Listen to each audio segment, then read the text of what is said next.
Minority Leader Holbert. Thank you, Mr. President. The third in this series of eulogies to the living is for a friend. I'll tell the stories in a bit, but it's our opportunity now to offer a friendly, maybe somewhat humorous farewell to Senator Ray Scott. I would ask the reader to please read the tribute to Senator Scott.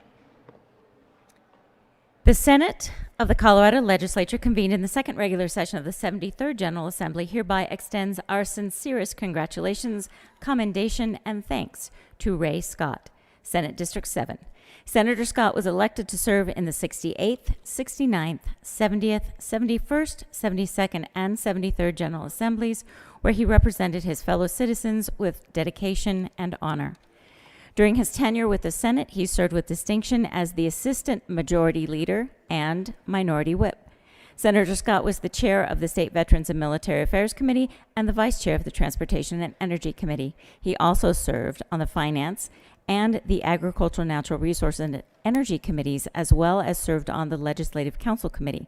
The citizens of Colorado and the members of the Senate express gratitude for Senator Scott's exemplary service to our great state and wish him well in his future endeavors. Given this 11th day of May 2022, State Capitol, Denver, Colorado, Steve Fenberg, President of the Senate. Minority Leader Holbert. Thank you, Madam President. I first heard from Ray Scott in 2010. Please be seated. You don't want to stand up for 7 or 8 whole minutes while we do this. In 2010, I ran for State House, and one day my phone rang, and there was this guy on the other line explaining that he was running for State House out in Mesa County. He talked with me about needing to secure support from endorsements from conservatives in the state legislature, and I wasn't a member, but because of my work in the prior 8-10 years, I had helped many of them get elected. We talked, and I asked my series of sort of litmus test questions, and he passed, and I started making calls, and pretty soon Ray Scott for State House started announcing endorsements from folks like Ted Harvey and Kent Lambert and others. We came into the House together and went to new legislator orientation. I think Ray mentioned it last night during my tribute, but we went through that new legislator orientation. I think it was in the second round of that Ray asked the question, well, when could he start drafting bills? And I said, about 3 weeks ago. And I came in having waited nearly 10 years to run, 8 years for a specific seat. I had my 5 bills already planned. I had 1, 2, 3, 4, 5. And as soon as I was eligible, the Wednesday after Election Day, I was drafting bills. Ray shared last night that during orientation, that Thursday that we came in to elect Speaker McNulty and House Majority Leader Amy Stevens, that was really his first trip to the state capitol. Baffling to me, not criticizing it, but just baffling to me as to how someone can come in and go through orientation and learn where everything is, how this process works, when they can start drafting bills. I had at least 7 years to prepare for all that. Ray and I came in together, and over these past 12 years, Ray and I had the opportunity to serve in the majority 6 years and the minority 6 years. Senator Coram came in that same class and came over to the Senate with a vacancy of Ellen Roberts, just slightly behind us. I don't mean to discount that. But Ray and I obviously are the political geniuses in this chamber, because after a long drought in the State House, we ran in 2010 and Republicans took the majority. And then, of course, we had the foresight in 2014 to run for the state Senate, and we Republicans, after a long drought here in the state Senate, took the majority. And I'm sure that Ray and I deserve all the credit for that happening. Actually, no. We benefited from people who worked really hard, like Frank McNulty and Amy Stevens, and over here, Bill Cadman and Mark Scheffel. We were the beneficiaries of that. But Ray also shared that in 2016, he and I were elected as majority leader and assistant majority leader. And we had these two offices, I think the best two offices, at least in the legislative branch, maybe in the state capitol. And we spent a lot of time getting to know each other. And I just want to say thank you to my friend Ray, Senator Scott, because majority leader is a big job. I've described it before as juggling BBs and bowling balls. There's 100 BBs and 10 bowling balls in the air, and you can't let any one of them drop. And Ray was consistently my eyes and ears. He would come in and say, hey, I need to let you know what's going on, what the talk is out there, what's happening in this committee, what's happening with these bills between the two chambers. That's incredibly valuable. But even more so is that he was almost always here in the morning before me, and when you're the majority leader, you're needed here on the floor early on, and as he noted, I would very often call ahead and say, hey, can you do my job for me? Can you step in and make these motions, get this organized? And I truly don't remember a day where Ray said, no, I'm not there, I can't do it. We were a great team those 2 years. And those are some of my most fond memories of my time here in the Senate. What matters most, what helps the most, is a sense of humor. Laughing in times of stress, turmoil. There wasn't a lot of turmoil, but there was some. And Ray's sense of humor is something that I relied on. My mom taught me at an early age, in times of stress and struggle, remember to laugh at yourself. Be able to laugh at your circumstances. And Ray knows that gift very, very well. It's hard, as I've shared in my closing comments on my tribute, it's hard to leave this place because it is so important to me. It has been such a big part of my life for nearly 20 years. There were a couple of years for me that I was away in between the lobby and being a candidate. But it's also hard because there are friendships that have been built here. People I didn't know before I ran. This place was new to Ray. Ray was new to me when we got to this place as elected members. But I hope that Ray Scott and Chris Holbert will remain friends. Not just saying that, not just cordial, but maybe in times of stress, he'll text me or I'll text him, or if I'm in western Colorado, which I plan to be, my sons and I love to hunt and fish and hang our hammocks between trees, and there's hardly a better place than Mesa County. But I'll miss seeing Ray on a day-to-day basis because Ray Scott is my friend. We share a sense of humor. Sometimes it might get a little dark. But all the time, I appreciate Ray because he's not afraid to make fun of himself.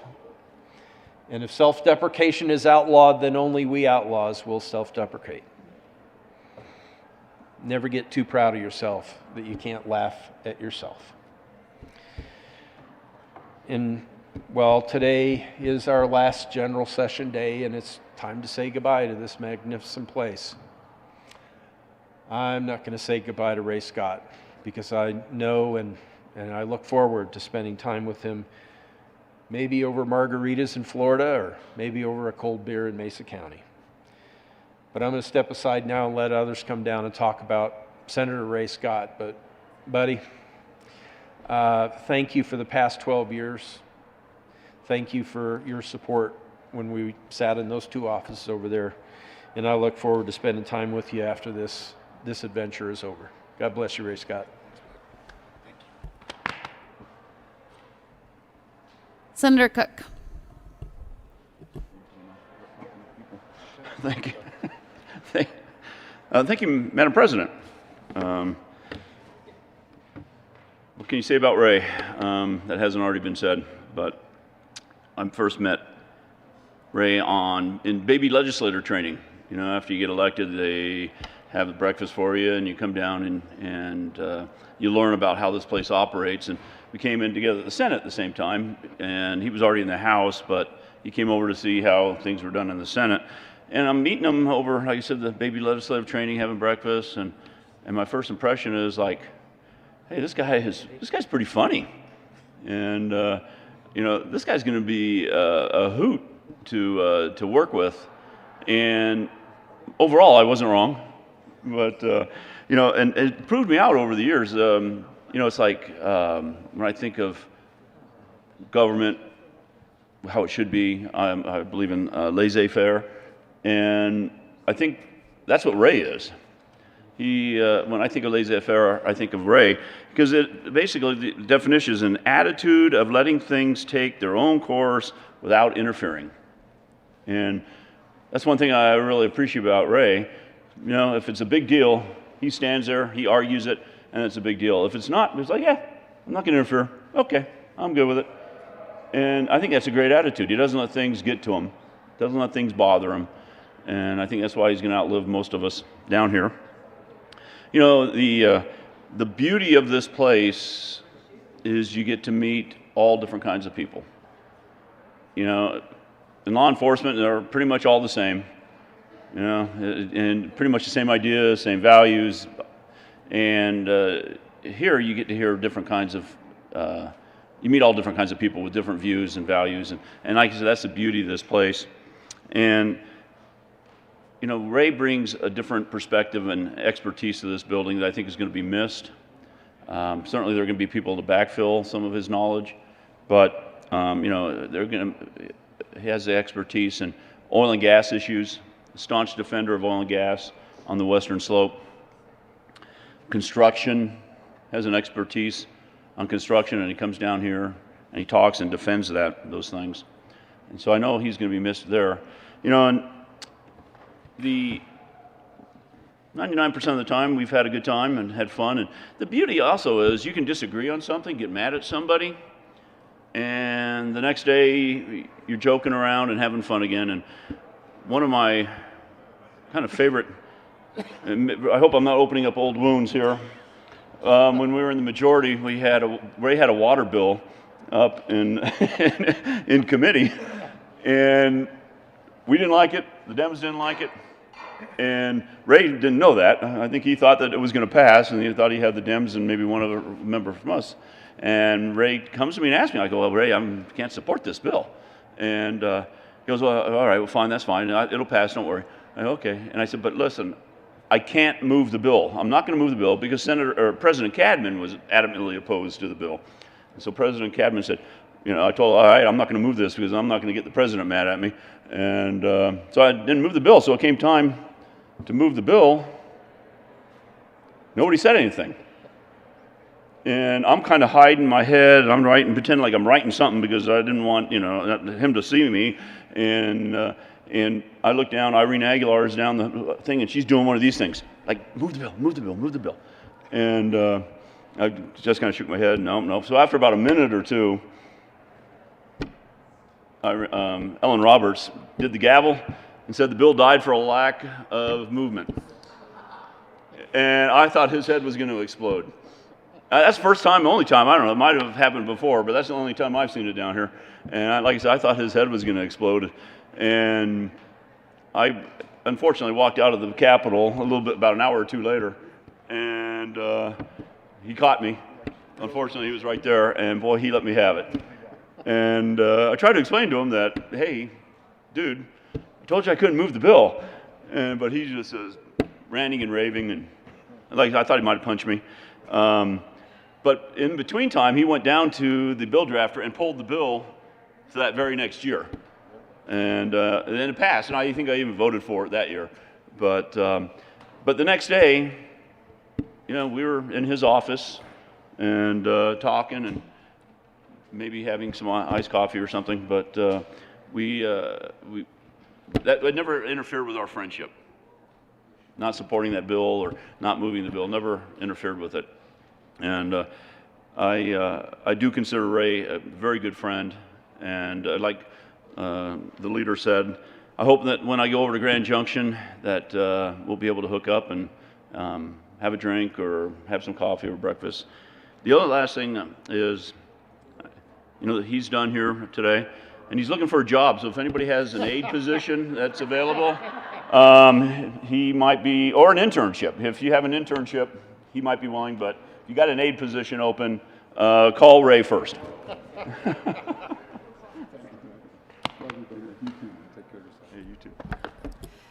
Senator Lundin. Thank you very much, Madam President Pro Tem. Can you hear me? Is my audio coming through okay? Yeah, Senator Lundin, thank you for joining us remotely. Please go ahead. Yes, I just wanted to say that no tribute of Ray Scott would be appropriate if delivered in person, and I prefer to do this remotely in acknowledgement of the great skills and strategy and style of Senator Ray Scott.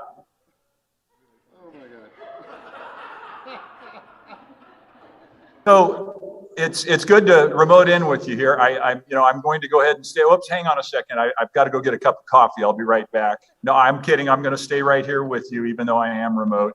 The reality is, I'm teasing Ray a little bit about being remote, but the fact is, we do have a big state geographically, and it is difficult at times to be everywhere you need to be and do everything you need to do while covering this big state. And so I certainly understand Ray Scott and some of the challenges that he's had being in the chamber with us always, but it has always been fun when he was in the chamber with us.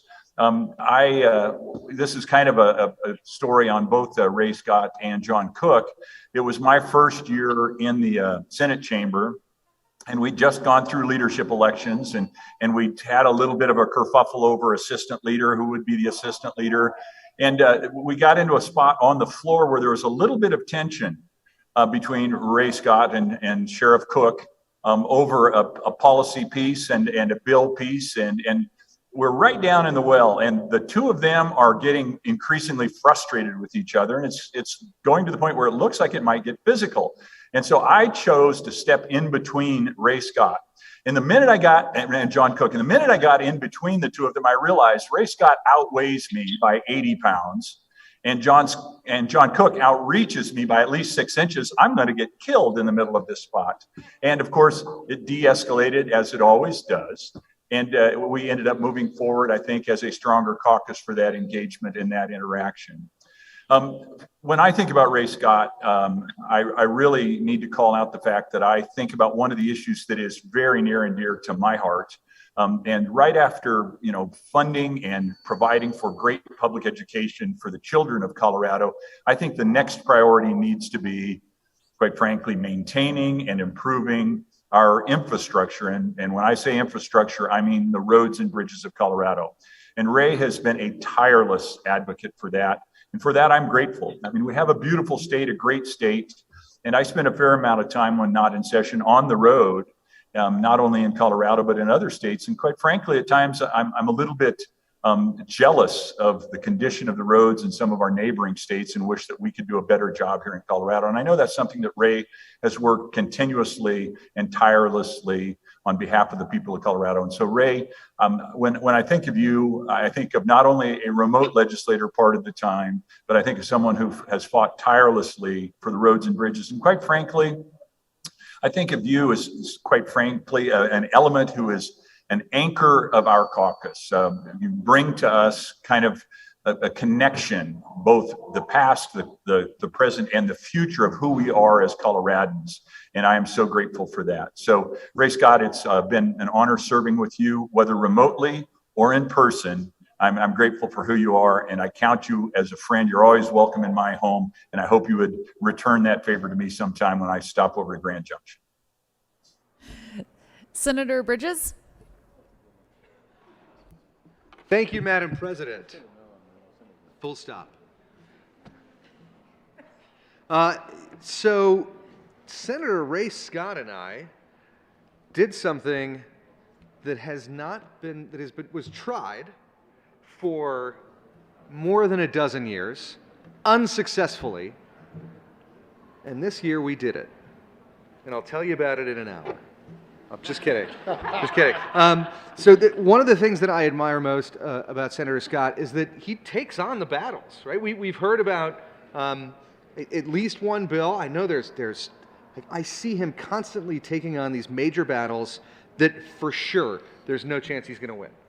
He just picks the fight, he fights hard, he says what he needs to say, and then he loses. And then he comes back, the next year, and he picks the same fight, and he says the same things, and maybe he loses that time too.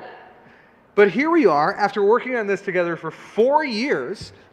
He said, I really don't like this time change stuff. I'm like, I have an ally on the other side on this. This is great. I hate the time change too. 4 years we came back. And this is after many people before us having done this. And we came back, we ran the same policy, we said the same things, and this time we won. And there is something incredibly telling about the legislature, incredibly instructive about the tenacity with which Senator Scott takes on an issue.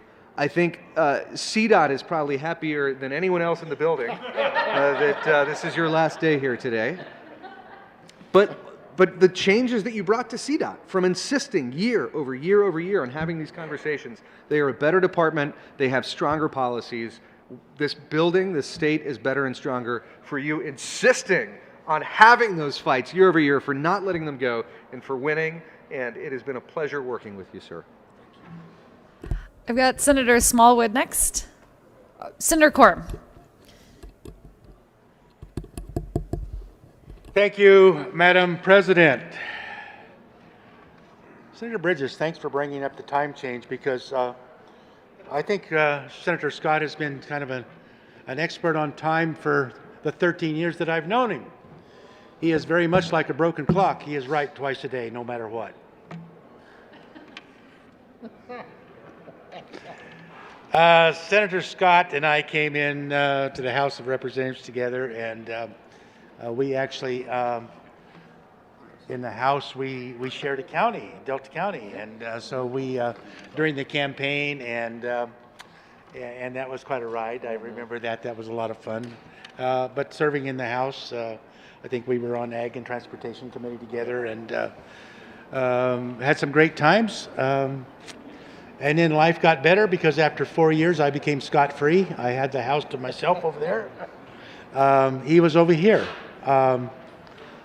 And we had some great times. I thank Senator Bridges for bringing that up, and Senator Cook for talking about the situation with that we had on a water bill. And that was a bill that was dealing with a situation of one of those situations where it walks like a duck, quacks like a duck. It's probably a duck. Anyway, it was something that very much looked like water speculation, only no, it was not, because water speculation is illegal in the state of Colorado. Ironically, we're looking at the same situation down the San Luis Valley. It took 3 years to defeat that, but you got to give credit to people that don't give up, because it keeps coming back. But Senator Scott has been a great ally, a friend of mine. I somehow got adopted into the Grand Junction Chamber of Commerce, and for every 2 weeks, Senator Scott and I and the two representatives from Mesa County, give a report to the chamber. And but his sense of humor is always evident. But you know, the water runs a little deeper than some might think, because the guy is pretty damn smart. Now look at him; he doesn't look it. I guarantee you that. I mean, but yeah, he's got some. He's got some background there. I'm proud to have known him. But to close, I'm going to tell you, I probably know. I don't think there's anyone who knows more about Senator Scott. And you've all talked about his knowledge and expertise in natural gas. I guarantee that to be true because I shared an office with him. He is a knowledge on the subject. He has a lot of knowledge on the subject. But Ray, I'm going to miss you. You've been a good friend. We're only 60 miles apart. We will continue our relationships. We have lots of things in common, and the only thing I'm sorry about is, well, thanks to Zoom, maybe he and Roxy can still communicate, but I know she puts him out of the house. But Ray has a great family, and looking forward to Ray and Roxy and the family and all the good things that come to you. You deserve it. Majority Leader Moreno. Thank you, Madam President. I would love to say some nice words about Senator Scott, but I actually need to announce that the Conference Committee for Senate Bill 9 is happening in room 354 at 11:10. Senator Smallwood. Thank you, Madam Pro Tem. Health and Human Services will not be meeting today. Just kidding. Before this turns into too much of a roast of Senator Scott, I only have just a few words to say, and I will direct this to the newer members of the chamber because Ray is one of only two people that have made it clear to, at least to me, and I'm assuming to other newly electeds, that this building will take all that you give it. It will take you 24 hours a day, 7 days a week, 365 days a year if you allow it.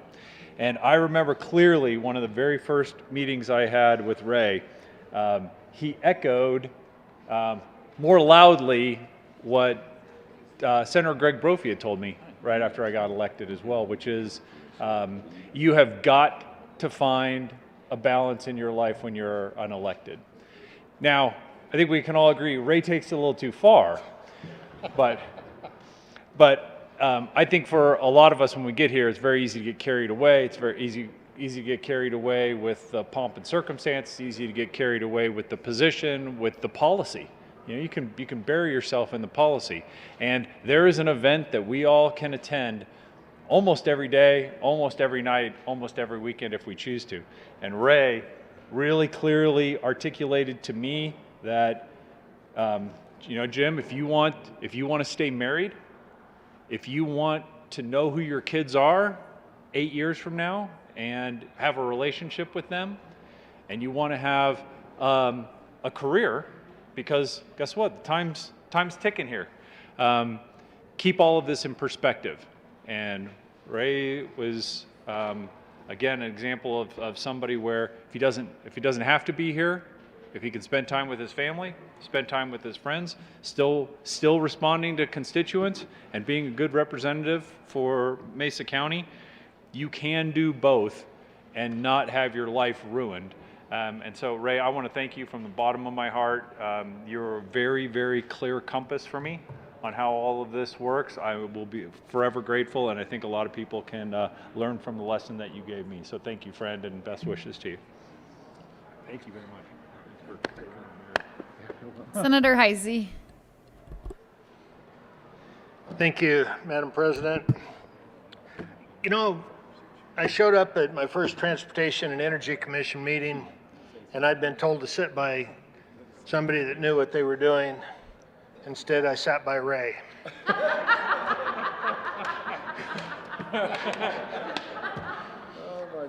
Little did I know that I was setting myself up to be the straight man for the Ray Scott comedy show. He had names for me that only he would repeat in public. And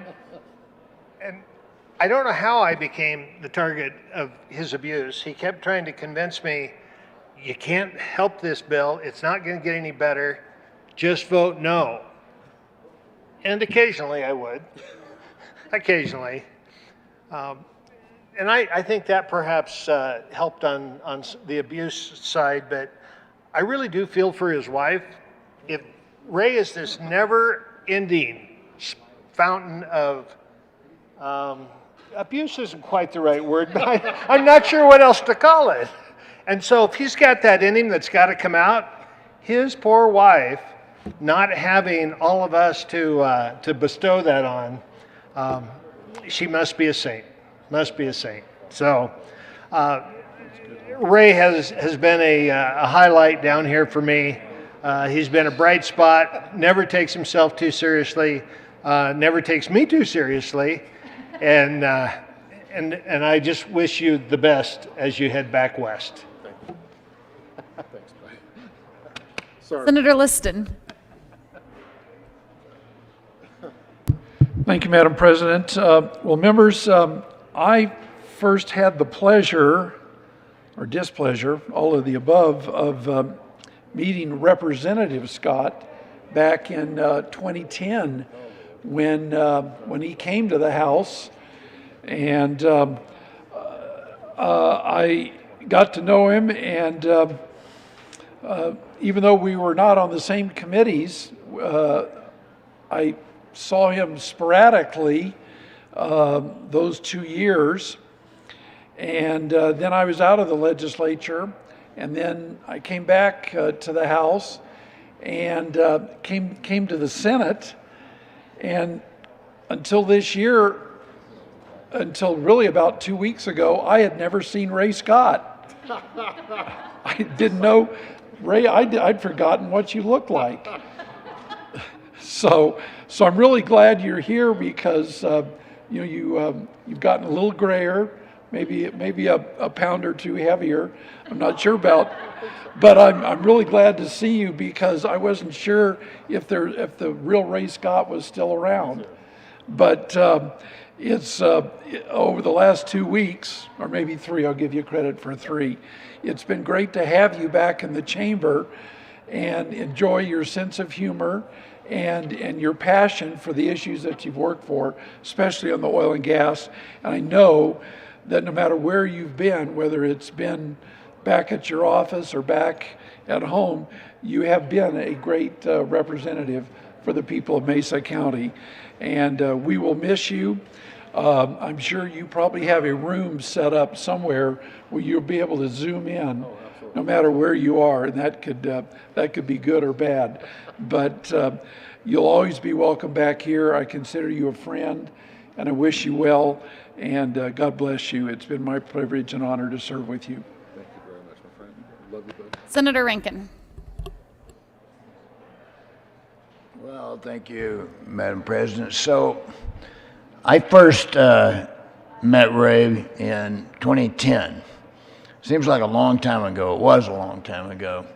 We were sitting together in a room out in Delta, as I recall. Might have been in Grand Junction, but we were both running for office, and we got up and gave our speeches. And I said to myself, there's 2 people in this room that are going to have a hard time getting elected. And I was right about one of them. It was me. So Ray got elected and preceded me by 2 years into the House. After redistricting, then I was able to run in a vacant seat and without any opposition got into the House. So I always considered Ray, I hoped to consider Ray as sort of a mentor since he got there 2 years ahead of me, and he was. So we've worked together on a lot of things. I would say oil and gas. He sort of claims to be a rural legislature, but I don't believe that. Grand Junction is the big city. In fact, I usually, when I'm in Grand Junction, I usually say, oh, it's good to be here in the city. My constituents go to Grand Junction when they need more ammunition, or they want to go to the picture show. But that's what Grand Junction is to me, and I've always considered Ray as sort of the guy who knows Grand Junction in the heart of it. I mean, we've worked together on a lot of things, and I'm sure that we'll be talking in the future about some of those same issues. One of the things we really worked together on was to allow our constituents to do remote testimony. Now, I admit that we got a little carried away. One of us did, anyway, on remote testimony. But we'll keep doing that because actually, bill we just worked on is important.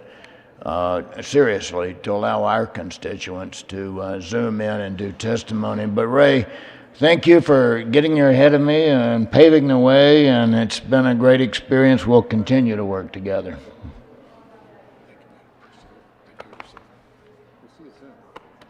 Senator Kirkmeyer? Nice to see you again. How you doing? Thank you, Madam President. So I was trying to think how long I've known Ray, and I would say it's been quite a while. I just remember talking to your county commissioners about you, and they told me, you just need to go down there and tell Ray this is what we think and that he's basically full of it. And when I came down and met Ray for the first time, I thought, they're right. Yeah. They are right. But, I know you did a lot of remote, and you weren't here a lot this session.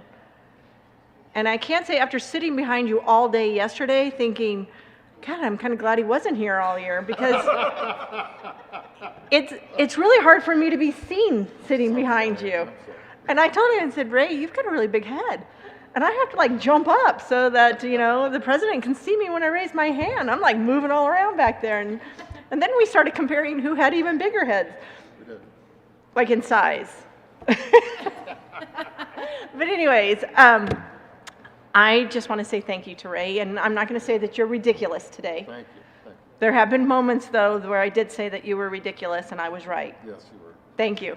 Did you all hear that? Ray said I was right. I never argue. But you what?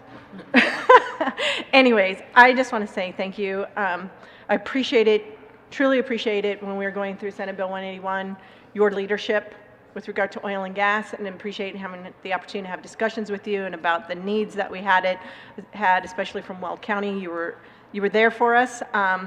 Greatly appreciated that. Appreciate the conversations and your leadership on transportation, because for me, those are the two issues that you really have led on, and your very strong voice. And you're a strong voice for Western Colorado, and I think that's what we're supposed to be doing. So I hope to emulate that and watch and do it and follow your lead on that. But you've been a great leader. You've been just loads of fun to be around. Nobody's really mentioned that too much. Maybe everybody else doesn't think you're fun to be around. I don't know. But I do just appreciate you, and appreciate the friendship, and appreciate the relationship we've been able to have over the last, 12 years or so. So thank you so much. Thanks for being a leader. Thanks for standing up for Colorado, all of the time.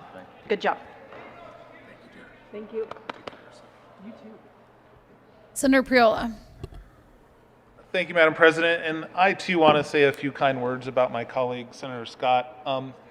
We sat together in the House for a few years, and he consistently would raid my chocolate almonds. And I found it quite humorous.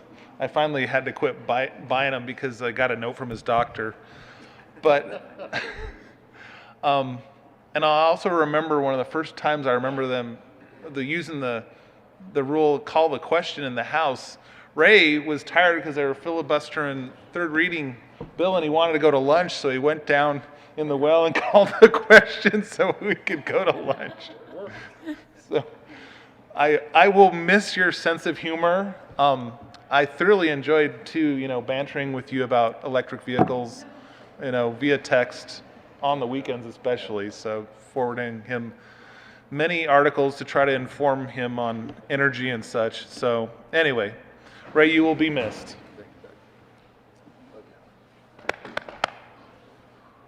Senator Woodward. Thank you, Madam President. And I too wanted to say just a few words about my friend Ray Scott. I must say that I prefer the two-dimensional Ray Scott to the three-dimensional Ray Scott. The two-dimensional Ray Scott provided me with a place to put my coat, my briefcase, my coffee cup. It also was provided a little entertainment for me when I was able to watch the screen and watch what Ray was up to. Sometimes he'd be walking out in the middle of a field with his hard hat on. I think he forgot that he left his camera on a few times. Fortunately, there were no inappropriate moments on that camera, so that I appreciate. But Ray, the first conversation that you and I had was really the day after I got elected, and you saw the opportunity to begin to pitch your bills, and it didn't take you too long before you were trying to tell me, we need to do this and we need to do that, and you need to support my bill and pass this, and you know, nobody had lobbied me yet, so you were the first, and you were persistent. Year in and year out, middle of summer, I would get these hour-long phone calls as I'm trying to just, you know, do my own thing, and he would be pitching his bills to me and trying to earn those votes when most of us are not paying a lot of attention to what's happening in the legislature. So I appreciate your dedication and your hard work to the friends that you've made and to the folks that you have back on the Western Slope. Ray, I appreciate you.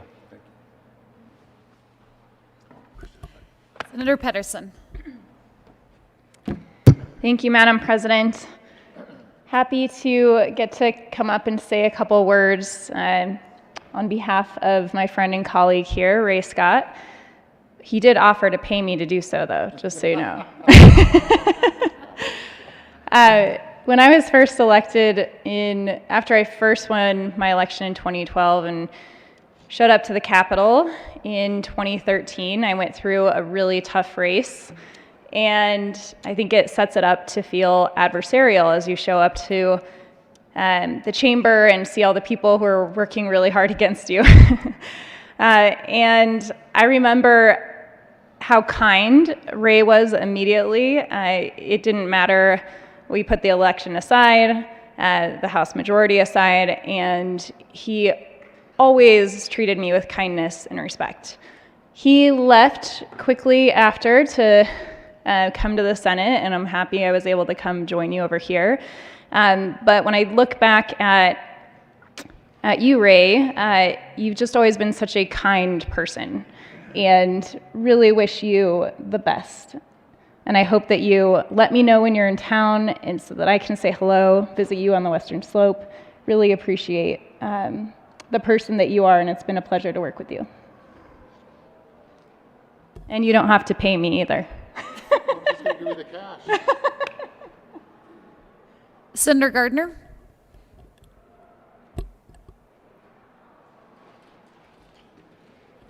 Thank you, Madam President. Well, I wanted one more Ray hug is the reason I came down here. I actually came down because I needed to get a message to you. I had a call from CDOT asking if you're gone yet. And I said, I hope never. When I first came to the legislature, and it was before Senator Scott was there, I was given some advice that I didn't take, and that was, you know, concentrate in one area and do that. And it was from a senator, Senator Ron May, who was an expert in transportation. And it doesn't fit my personality, but it would have been advice well taken. And Ray, you have done that and become the go-to guy for transportation and energy. And I have relied upon you for those topics and known that you were a stand-up guy. Now, I also confess that when Ray asked me to sign on to a letter, I don't just say, oh yeah, hey, just put me on anymore, because I did that last summer, and it was the right thing to do to be on the letter, but you should have warned me that I was going to get all those phone calls from the Transportation Commission. If the mic didn't pick that up, Ray said they deserve it. So, you know, Senator Scott is a guy who has always been someone that when he signed onto your bill or he opposed your bill or there was some kind of arrangement that was made, you could take it to the bank. And that's all too rare here anymore, that you can take it to the bank. So, Ray, I appreciate it that when you made a deal, we could take it to the bank. When you said you were there, you were there, and if you told me you weren't, you weren't. Makes life a lot more straightforward. Ray, I particularly, when I think of you, it won't be for the Senate, it will be those days that you sat behind me in the House and looked over my shoulder, and I was always like, well, Ray's watching me. I don't know what's going on back there. And you sat next to Representative Kathleen Conti, and so the two of you together, having that over your shoulders that'll make you nervous any day. Your sense of humor, Ray, about what is a serious process always reminded me that we have hard and tough decisions to make, but we shouldn't take ourselves so seriously. The issues are serious, but when you take yourself too seriously down here, you're going to get in trouble because it isn't about any of us. It's about the policy, and it's about our constituents and the people of Colorado. And you have always been faithful to your constituents and to the people of Colorado for what has been best for them. And I hope that you will continue to work on transportation for many, many years to come, and for energy for many, many years to come, in this building or outside this building, in government or outside of government. Yeah, I am proud to know you. My life is richer for knowing you.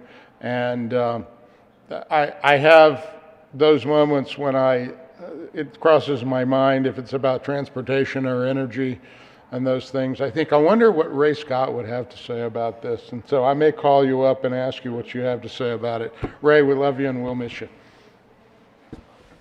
Senator Simpson.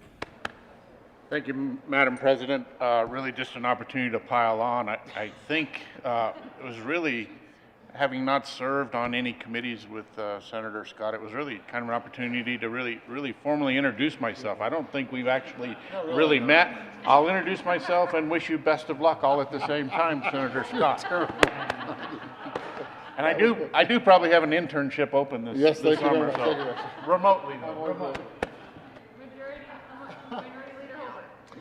Thank you, Madam President. Just to wrap up, and then we'll turn over the mic to Senator Scott. Some concluding comments. I mentioned in 2010, Ray called and asked my help in securing endorsements. And, you know, there were a lot of people who took that opportunity and helped Ray win that election. Probably more important was after that first session in 2011, when the Principles of Liberty and cut scores came out, all of those people came back to me and asked, what were you thinking? Presenting Ray Scott as a conservative. Now, it did give him the opportunity once he was elected for his champions over in Mesa County, Charles Ashby and the publisher of the Grand Junction Sentinel, to just praise Ray just about every day of his legislative career, which they did with great frequency. And it also gave me the opportunity as majority leader to accommodate his incessant requests to be excused because he needed to be over in Grand Junction working on his campaign for re-election and then county commissioner. And, you know, he did win re-election, but not so much for that county commissioner race. He and my wife share, I think, a perspective that they're so grateful that they're actually not in the seat of county commissioner, given the past few years. The last thing I want to mention I think Ray and I are experiencing this together, and for those of you who will be confronted with term limits in 2 years, or 4, or whenever, there is this myth. And folks who sit over here at the press table, folks who are out there in the lobby, people who are constituents, they sometimes believe that the General Assembly here is a lot like Congress. And people come out of Congress, the U.S. House and the U.S. Senate, and representatives of K Street, where big lobbying firms are located, are known to provide employment for people who do not get reelected or do not run for office again. Senator Holbert, I am so sorry. It's that time of session. Yes. Would you mind taking a brief pause for... I would be happy to, Madam President. Thank you for understanding. Majority Leader Moreno. Thank you, Madam President. I am back for a second turn at the mic to say nice things about Senator Scott and to announce that House Bill 1390 School Finance Conference Committee is meeting in Senate Committee Room 354 right now. Thank you for your grace, Minority Leader. Please keep going. Yes, Madam President. But there is this myth that is very common that there are lobbyists or companies standing in line waiting to offer legislators who are term limited 6 or 7 figure jobs. The people of Colorado actually voted to amend our Constitution, and it's very clear there's a 2-year timeout. You can't be hired from the lobby to go into the lobby. And frankly, I think the employers of Colorado understand that this is a part-time citizen legislature and that we have lives outside of this General Assembly, that we don't earn 6-figure salaries, we don't have lifetime pensions, we don't have that mythical congressional health care.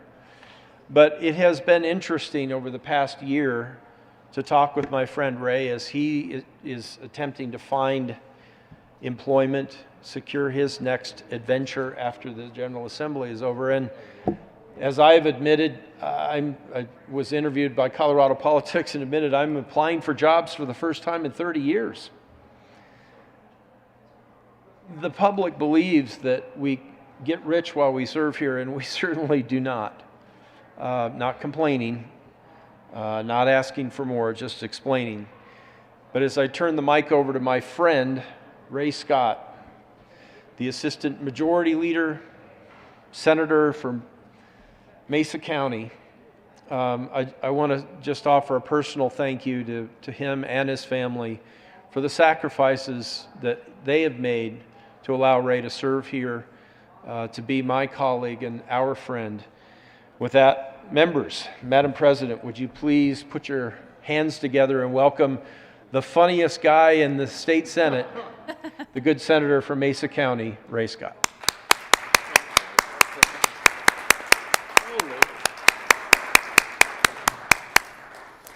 The Senate will stand in a brief recess to allow Senator Scott to drive to a remote location. Thank you very much.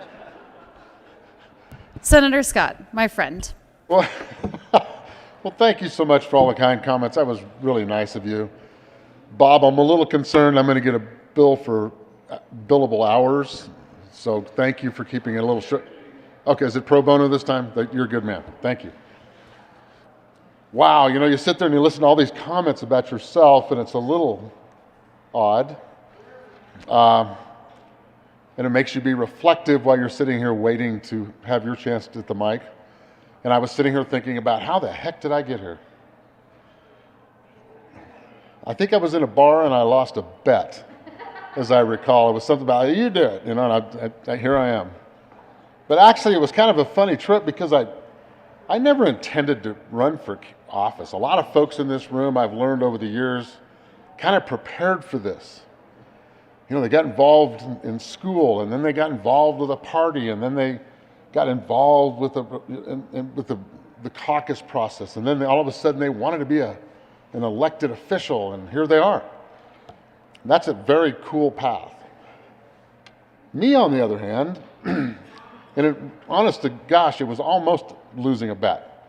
I was arguing with my attorney at the time over what was happening with the housing market. We had developments in Montrose and Delta and Telluride, and we were getting slammed. The banks were coming after us. It was a horrific time. And I could not understand for the life of me why the bank wouldn't just sit down and talk to me. It was just the craziest thing. It's like, well, we can work this out, but we just need time. Every financial problem just needs time to be fixed. I learned that. And he kept saying, well, they don't have to because the bank examiners can do this and that and this, and you can just be done in a heartbeat. Well, thank God I was with a community bank who actually did work with me. We worked out, I won't get into how many zeros were on the end, but it was unbelievable. But my attorney told me in a meeting, if you're mad about this, why don't you do something about it? Why don't you go run for public office? Why don't you go do something? Instead of mouthing off all the time, why don't you go do it? And believe it or not, I was actually going to run for the 3rd CD. That's a little scary, looking back. And there was a guy by the name of John Salazar who was our sitting congressman. And I traveled around. We had listening tours throughout the 3rd CD. And I don't remember who it was, but somebody talked me out of it because there was this guy named Scott Tipton who was selected to be our guy. And they said, well, why don't you run for that state house thing? You know, and I'm like, what's that? I didn't know what it was. So they explained it to me, and I thought, well, you know, maybe that's a good idea. Maybe cut your teeth in the state house and then decide what you want to do in the future. But I learned later, and I think all of us may have learned this lesson, or some of us, you never listen to those people because they're never going to let you get that seat anyhow, right? They're always going to have somebody else. So I learned the hard way, but it happens. So I did. I ran for this. I didn't even understand the process. I'm telling you the truth. I didn't even know what I was supposed to do. I went to my first Republican luncheon. I had to go to JCPenney's and buy a jacket. And I walked in this room, and here's a cardboard cutout of Ronald Reagan on this little stage. And at that time, Scott McGinnis had come up to speak. And I'm in the back of the room thinking, what in the world have I gotten myself into? This is the craziest bunch of human beings I've ever seen. They're praising a cardboard cutout, for God's sake. But I hung in there. Then I got phone calls from over here in this big Front Range, Denver, Colorado, from people telling me I shouldn't run. I didn't know who they were. I didn't know who these people were. And I found out about these organizations that I wasn't a part of. Chris mentioned a couple of them. And they were telling me, you know, we have a guy that went through our class, and he's the one that we want to choose. And you really should just go home and just don't run. Well, if you're a young butt kicker from Rifle, Colorado, you don't go home. That just made me grind in a little tighter. Just ground in a little tighter. And lo and behold, I beat this guy. I got on the ballot by one vote at the primary. Oh, I'm sorry, the assembly. I had to ask somebody what that meant. They said, well, you're on the ballot. I said, but I only got 31%. That's okay, you're on the ballot. I had no idea what I was doing. No idea. Then I got told I had to walk neighborhoods. Do I look like I like to walk?